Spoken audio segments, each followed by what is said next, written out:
அனைவருக்கும் வணக்கம். அதிகாலையில் செல்போன் அடிக்க படுக்கையிலிருந்து எழாமல் கண்களை மூடியபடியே சவுண்டு வந்த திசையில் கைகளை துலாவி செல்ல எடுத்து தூக்க கலக்கத்தோடு ஹலோ என்றான் மதி. நான் அப்பா பேசுறேன்பா என்றதும் மறுமுனை பேச்சில் ஏதோ ஒரு இறுக்கம். என்னப்பா என்னாச்சு இந்த நேரத்துல போன் பண்ணி இருக்கீங்க? ஏதாவது பிரச்சனையா என்றான் மதி.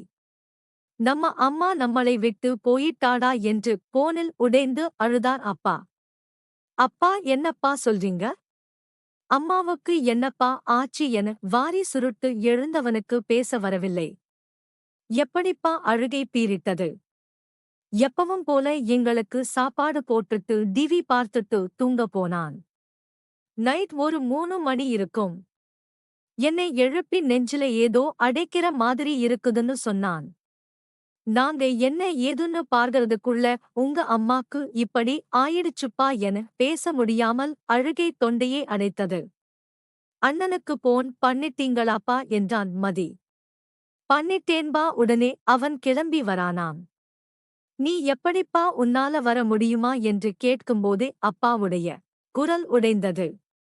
தெரியலப்பா பேசிட்டு நான் போன் பண்றேன்பா. ஆனா எனக்கு அம்மாவுடைய முகத்தை பார்க்கணும் போல இருக்குப்பா. அழுகையோடு கூறியவன் அதற்கு மேல் பேச முடியாமல் போனையும் கட் செய்தான்.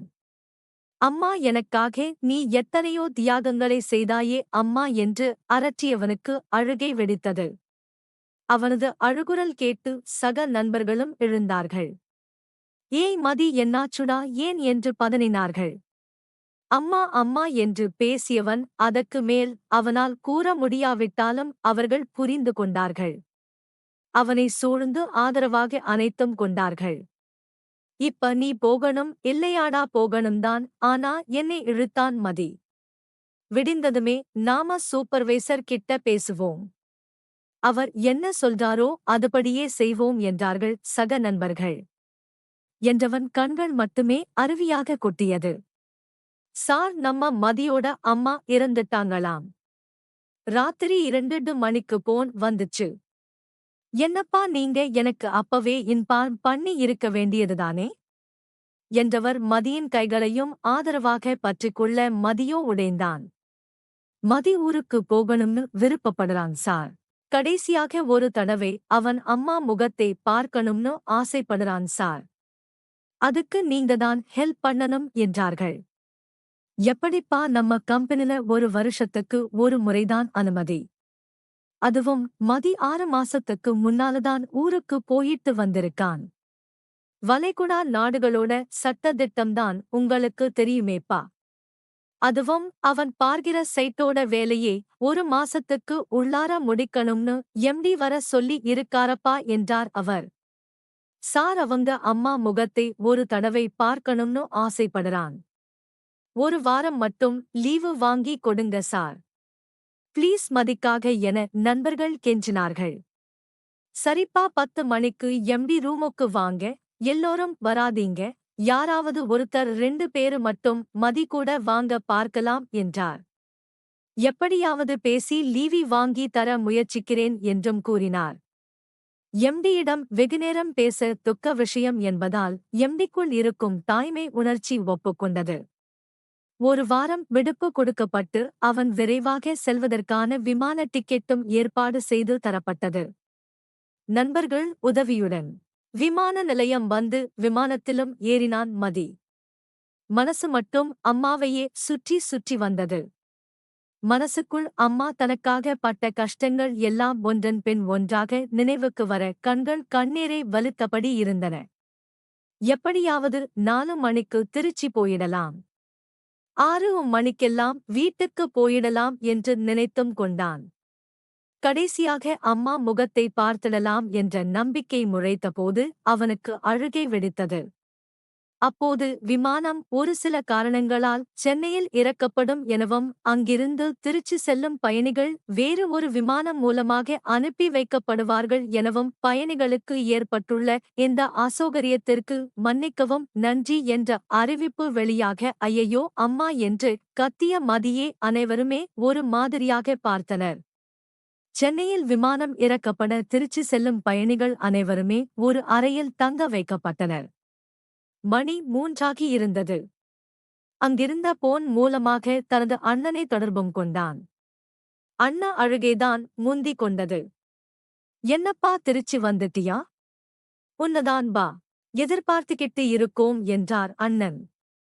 விமானத்தில ஏதோ பிரச்சனையா சென்னையில இறக்கிட்டாங்க அண்ணே. வேறு விமானத்தில திருச்சிக்கு அனுப்புறாங்களாம். 1 மணி நேரத்தில திருச்சி வந்துடுவேன். வீட்டுக்கும் எப்படியும் 7 மணிக்குள்ள வந்துடுவேனே. அம்மாவை தூக்கிட வேணானே. சரிப்பா, கவலைப்படாம வா. அண்ணன் ஆறுதல் கூறினான். போனை வைத்தவன் விமான நிலை அதிகாரிகளிடம் சென்று எப்ப சார் திருச்சிக்கு அனுப்புவீங்க என்றும் கேட்டான். 5 மணி ஆகும் சார் என்று சாதாரணமாக சொல்ல 5 மணியா சார்? நான் எங்க அம்மாவே இறந்ததுக்காக போறேன் சார் என்று கத்தினான். நான் என்ன சார் பண்ணட்டும்? திருச்சியில இருந்து வந்துகிட்டு இருக்கிற விமானத்தில்தான் உங்களை அனுப்ப முடியும். எத்தனை மணிக்கு வருதோ வந்த உடனே நாங்க அனுப்பிடுவோம் என்றார் அந்த அதிகாரி. தனது ராசியை நொந்தபடி சோகமாக ஒரு நாட்காலியில் அமர்ந்தான் மதி. ஊரில் இப்போது என்ன நடக்கிறது என்றால் என்ன மாணிக்கம்? மணி 5 ஆயிடுச்சு. இதுக்கு மேலேயும் போட்டு வைக்கிறது நல்லா இல்லை. ஐஸ் வச்சிருந்தாலும் இனிமே தாங்காதுப்பா. அதுவும் நாளைக்கு சனிக்கிழமை வேற, அதனால எவ்வளவு நேரம் ஆனாலும் இன்னைக்கே முடிச்சறதுதான் நல்லது என்றனர் ஊர்காரர்கள். ஆதி தம்பிக்கு போன் போட்டு எங்க வரான்னு கேளுப்பா என்றார் தந்தை. எப்படிப்பா முடியும்? அவன் கூப்பிட்டாதான் பான்பா அவன்கிட்ட நம்மளால பேச முடியும். அவன்கிட்டதான் சிம் கார்டு எதுவுமே இருக்காதே என்றான் அண்ணன். அப்படியா, சரிப்பா, அப்ப ஆகஸ்ட் வேண்டியத பாருங்கப்பா. மதி வரபடி வரட்டும். வந்தா நேரா சுடுகாட்டுக்கு வரட்டும் என்று சொல்ல கடைசி யாத்திரைக்கு அம்மாவை தயாரும் செய்தார்கள். விமானம் திருச்சி வரும்போது அப்போது மணி 6. கையில் லக்கேஜ் எதுவும் இல்லாததால் வேகமாக வெளியேறி போனில் அண்ணனை தொடர்பு கொண்டான். அண்ணே, இப்பதான திருச்சி வந்திருக்கேன். எப்படியும் 1 மணி நேரத்துல வந்துருவேனே என்று அண்ணனிடம் சொன்னான். சரிப்பா, நீ நேரா சுடுகாட்டுக்கே வந்துரு என்றார் அண்ணன். என்னென்ன சொல்ற, சுடுகாட்டுக்கா? ஆமாப்பா, எல்லா ஏற்பாடும் பண்ணியாச்சு. இப்போ தூக்க போறோம். உனக்காக அங்க நாங்க காத்துக்கிட்டு இருப்போம். நீ சீக்கிரமா வேகமா சுடுகாட்டுக்கு வந்துடுப்பா என்று போனை வைத்துவிட்டார். சரிண்ணே, நான் உடனே வந்துகிறேன் என்று மடியும் வேகமாக கிளம்பினான். விரைவாக வெளியேறி வாடகை காரில் பேரம் பேசாமல் ஏறியும் கொண்டான். டிரைவரிடம் எவ்வளவு சீக்கிரம் போக முடியுமோ அவ்வளவு வேகமா போங்கனே என்று கெஞ்சினான். என்றவன் கண்களை மூடியபடி அழுகையை அடக்கம் கொண்டான். என்ன ஆதி, மதி எங்க வரானா? நேரம் ஆயிட்டே இருக்கப்பா.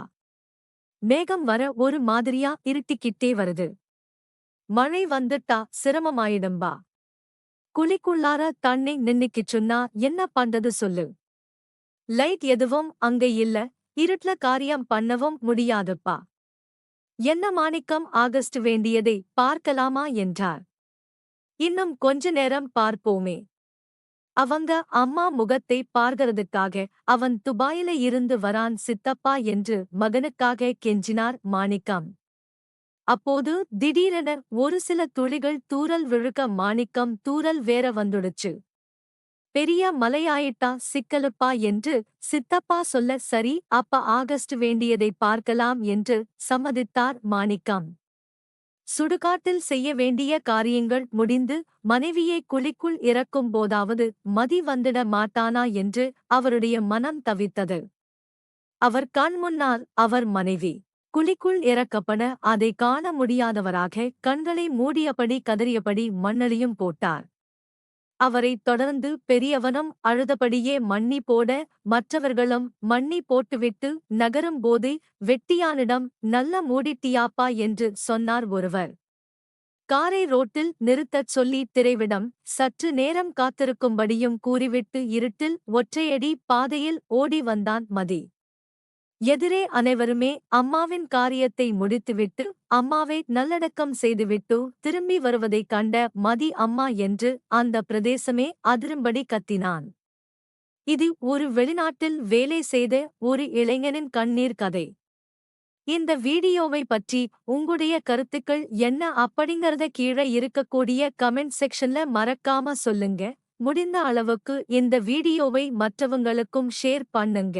மேலும் இது போன்ற பல வீடியோக்களை பார்க்கணும் அப்படின்னு நினைச்சீங்கன்னா மறக்காம என்ன நீங்க சப்ஸ்கிரைப் பண்ணுங்க. கூடவே அந்த பெல் சிம்பலையும் மறக்காம கிளிக் பண்ணுங்க. நன்றி, வணக்கம்.